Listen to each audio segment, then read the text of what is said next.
Welcome to Goal to Go sessions brought to you by Lawrence University Vikings Gridiron Club. In this series of sessions, we will talk with coaches, players, or others associated with Lawrence University football. Today, Goal to Go welcomes Lawrence Vikings Special Teams Coordinator Joe Riordan, one of two new full-time coaches that have joined Vikings football since last season. Coach Riordan, thanks for joining us. Yeah, no worries. Thank you.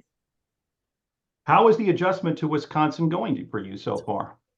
It's been well. My family and I have been up in Minocqua for the last 10 years, celebrating vacations, summer vacations, and I've had the opportunity to be in the city of Appleton. At my last school, when we played Stevens Point, we stayed down at the Hilton downtown, so I was able to be here for one of those farmer market Saturdays and always kind of was curious about the city from an outsider's perspective. So it's always kind of been in the back of my mind, and being up here for, the last couple of weeks, a little bit of May as well too. It's kind of matched everything that I've kind of imagined in terms of just got a large city feeling, but not an actual large city. A lot to do, very beautiful town. Great campus as well too. So the transition has been seamless. Great. Let's find out a little bit about you, Coach, as a coach. Tell us about your approach to coaching, and particularly with respect to coaching special teams and defensive backs. Yeah, both of them very different, but also very similar. So I'm kind of an acronym guy sometimes. So when looking at this, the way I kind of look at it is two approaches is attack the day and then attention to detail. So ATD, and the opportunity to attack every day with some enthusiasm and understanding that not everything's going to be perfect, but you got to be able to come in and approach it at a different mindset. There's going to be great days and there's going to be bad days. Defensive back play, I always try to remind DBs all the time that there is no such thing as a perfect DB. It's a position that could be deemed as one of the hardest in football, just because you're showcased as much as, say, a quarterback, because you're on a one-on-one landscape. Things in the run game and up front can be kind of mauled up, and it's hard for the common fan to see where the mistake lied. Whereas when you're on an island for a lot of the times, defensive back, it can just be kind of pointed to that guy specifically, or when there's a major breakdown in coverage. Same goes for special teams. When there's a big return or a block, you can feel a little bit isolated when, whether it's instant replay or you there in person and have a keen eye for it, can see that there's a breakdown in some aspect. So when we talk about attention to detail and attacking the day, I coach with urgency. I'm a passionate individual, and I think being able to be urgent kind of expedites, I should say, the learning process. And the guys here have adapted well to my coaching styles. Maybe took them by surprise for a little bit at first, but they've adapted pretty well and understand that the expectation is to make sure that they're very focused and locked into what they do on a day in and day out basis. With our roster the way it is and just the nature of Division III football, you have to be able to not just be an offensive or defensive primarily focused player. You have to be able to add in as a special teams player, and you have to know what your job is in that facet. And when you are transitioning from coordinators, regardless of offense, defense, or special teams, terminology changes, schemes change, expectations change. So, I just ask our guys every day to make sure that they come with a lot of energy, attack that day, and then also just attention to detail based on our meetings and what we're installing and what we're going to practice for the day. When you talk about defensive backs, I mean, the one word that seems to come to mind to me anyway, and you hit it, was island. So I was kind of expecting that in there somewhere, and I heard it. But speaking of your responsibilities, though, I understand that your title may be a little misleading given the potential scope of your actual role. That is, I understand you'll be collaborating quite a bit with Coach Sosinski on the defensive play calling. So how do you see yourself and Sosinski collaborating when it comes to defense? Me and him have a really good relationship. It's been good since we first started these initial interviews and talking about what he had envisioned for the defense and where we're going. And for me, what I've done in my past it kind of married together with what we're trying to accomplish here. And I think the biggest thing in collaboration is to be able to, understand each other, how, our ups and our downs, understand kind of how we talk to each other, and making sure that we understand that neither of us are going to be perfect at what we do or how we go about it. But more importantly, that we're putting the best 11 players on the field and to succeed at the highest level possible. And, not one play call or one scheme or one idea is going to separate us from the top team in the country. It's going to be a collection of what we laid out together, what we envision our defense to be, and then holding our guys to that standard consistently. And that can be tough when you're transitioning. One thing that I've really appreciated about his approach to it is we look at everybody this fall camp as freshmen, just for the simple fact that what we're trying to do is different than what the previous coordinator had done. And so those guys have been able to adapt to, again, just same thing that I just mentioned about special teams, whether it's, our expectations, the standards that we hold them to, the terminology, the schematics that we're going about.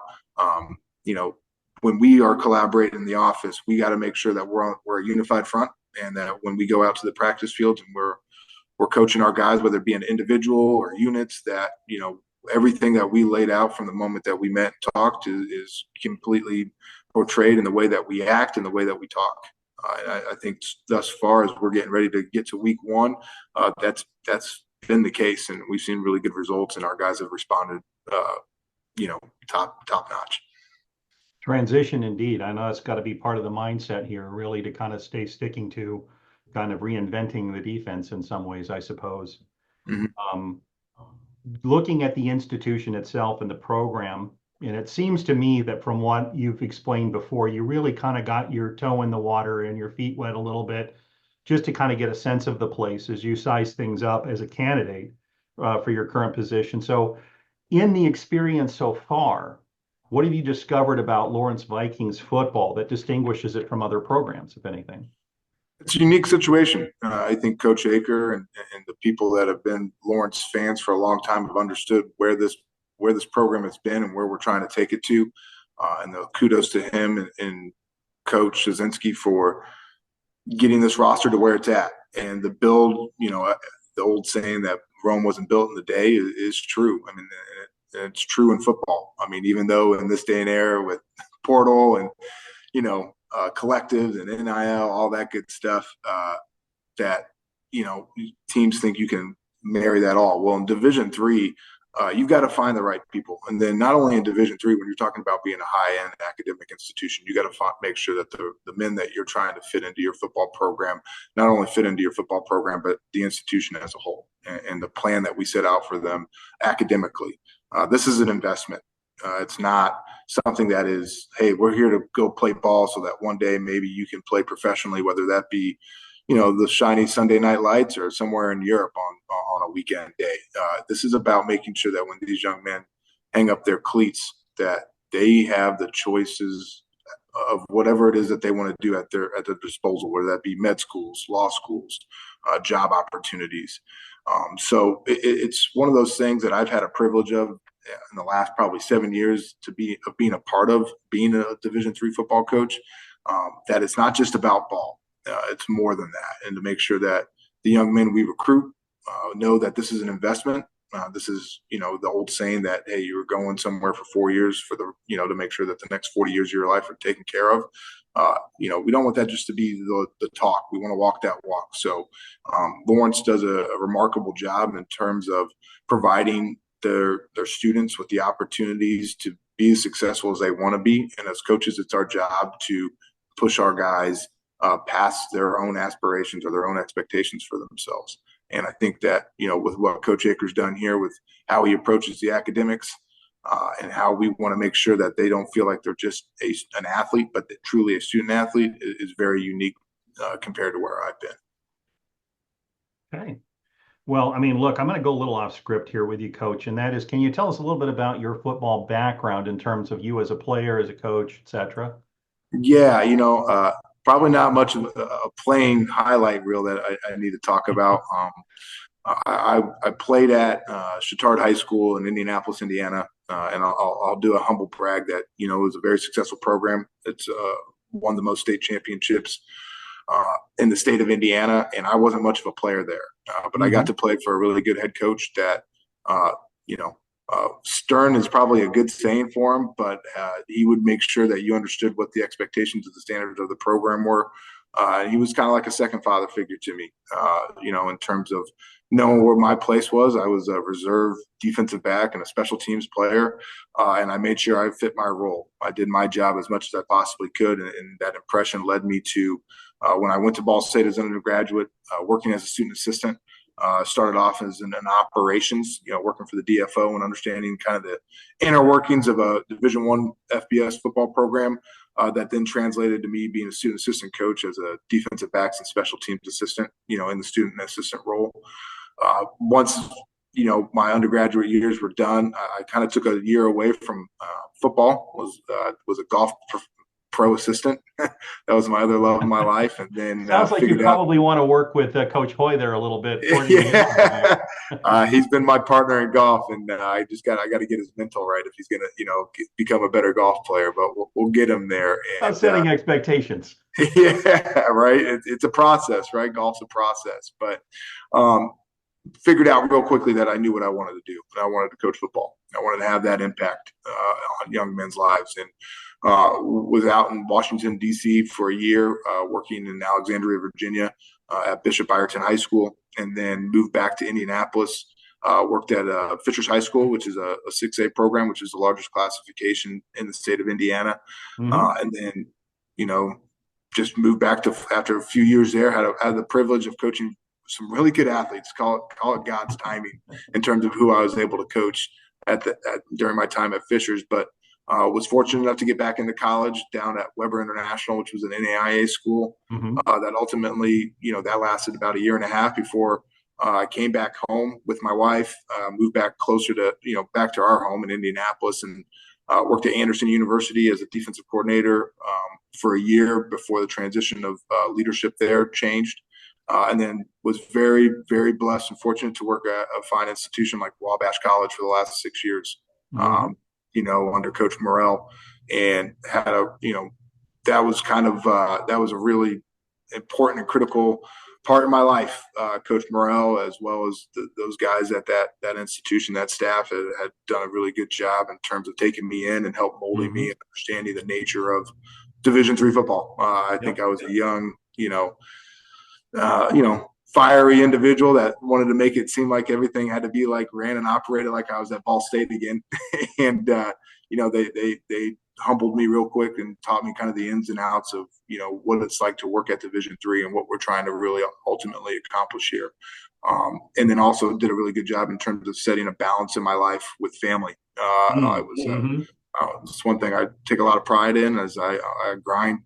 I'm a grinder, and my wife and I have 2 young boys, and I've had to find out that work-life balance and found it pretty quickly there. So very fortunate for those past 6 years. And then, like I said, just kind of the opportunity arose here that I've been interested about. So very, very impressed throughout the interview process, and wanted to make sure that, this was a good fit for me as well as my family, and feel like that this is being built up the right way, because some people call it crazy, but building something is always a lot more rewarding in the long run once that comes to fortune than just kind of walking into some powerhouse.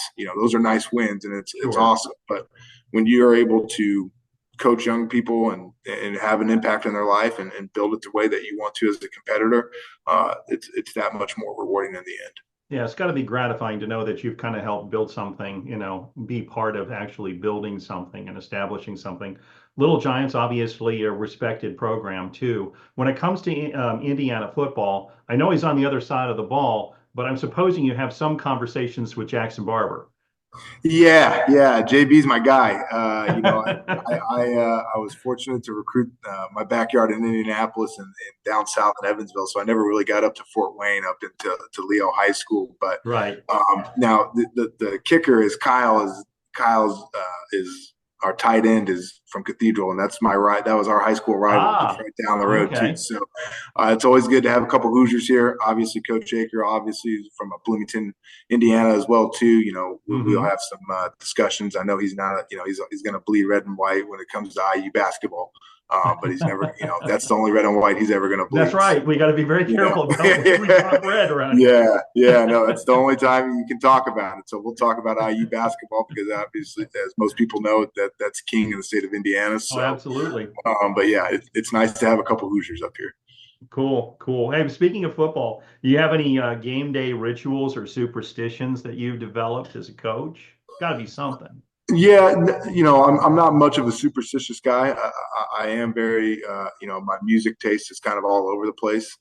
Whether it be hip hop, whether it be R&B, even some gospel music from time to time. Something that calms me down on game day. I'm a very locked in guy when it comes to game day because the hay's in the barn at Kind of that looking point. for the Zen, huh? Yeah, trying to get into that moment. A big thing for me is that God has a plan for you in your life, and you just kind of follow that plan. And nothing that you're going to do on a Saturday is going to change the outcome of that game. So just kind of finding that balance and understanding that no matter, again, I can coach very passionately and with a lot of urgency, and sometimes that comes out a little heated. But on a Saturday, these young men, you're trying to put them in a position to succeed, and if they don't, whether it be the whole game or just a play, it's a great teaching opportunity for them as well Sure. as a coach.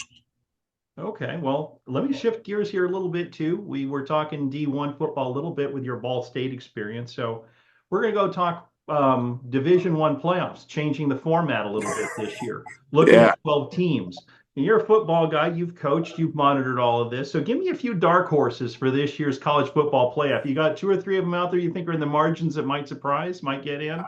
I mean, I don't know how well the first answer will go because people probably wouldn't consider him a dark horse, and they got Georgia this weekend. But I think Clemson's going to be a good team. They return Okay. everybody. When you got a good coach like Dabo Sweeney, he can figure some things out. I don't know. Again, I don't see how big of a dark horse that is. But then the other two I would probably kind of look at is, Nebraska. I think what Coach Rule's doing there. Obviously they have their talented freshman quarterback. If he can acclimate pretty well and get his feet wet, their schedule's pretty favorable.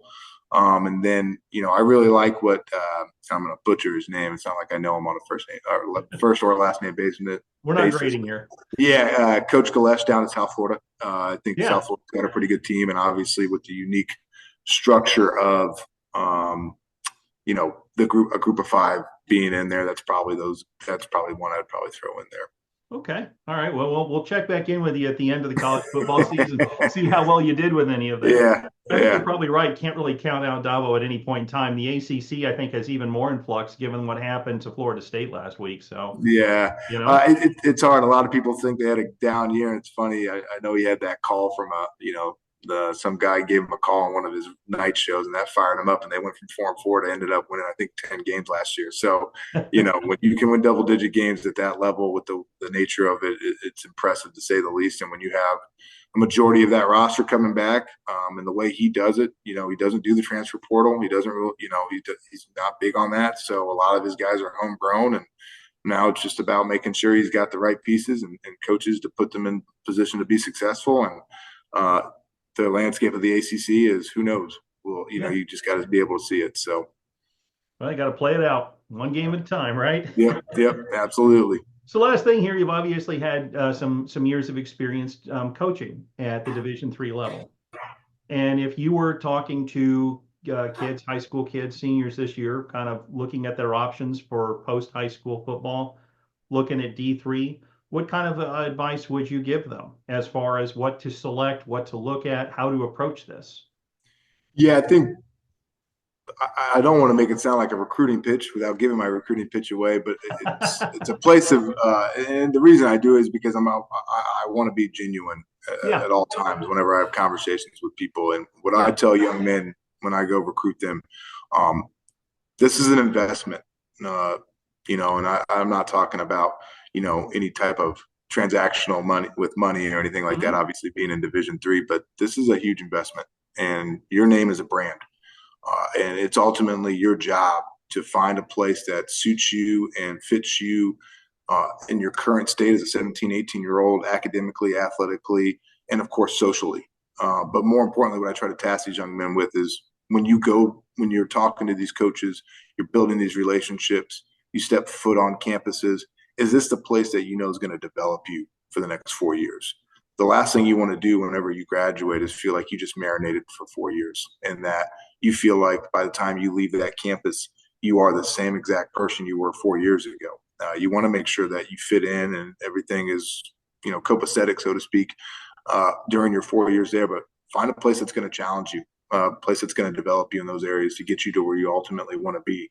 And whatever your aspirations are, can that coaching staff, can that faculty, can the resources of the institution help you achieve those and more? And again, that's all about investment, right? I think when you talk about investing, it's, you build equity, and then with that equity that they've done the last 4 years in high school and even before that with grade school, then it's about, okay, now this is my time to make the investment, so that in the end we'll see what comes out of it, what successes will come out of it, whether that be garnering, your accolades on the football field or, again, getting into the med school, law school, internship programs that you want to, that's ultimately going to set you up for whenever you hang up those cleats. Mm-hmm. Well, Coach, one of the things I'm taking away from our conversation today is that whether it's in the classroom or on the football field, excellence is forged in fire. And I think it looks like you're planning on bringing the fire. And Yeah. that's great. And we appreciate that. So thank Thank you you. so much for joining us, Coach. And we look forward to checking in with you during the course of the season and, of course, monitoring everything from the sidelines as we're up in the stands watching game after game. We look forward to success for you guys this year. So thanks so much for joining us. Yeah, thanks for having me. Appreciate it. If you would like to know more about Lawrence University Vikings Gridiron Club, if you would like to be alerted to new Gridiron Club content, or if you'd like to see how you can help contribute toward the success of LU Vikings football, use this QR code to take you to our group's webpage where you can register to become a member, or simply enter Lawrence University Vikings Gridiron Club on your preferred internet browser. Join us to ready the ship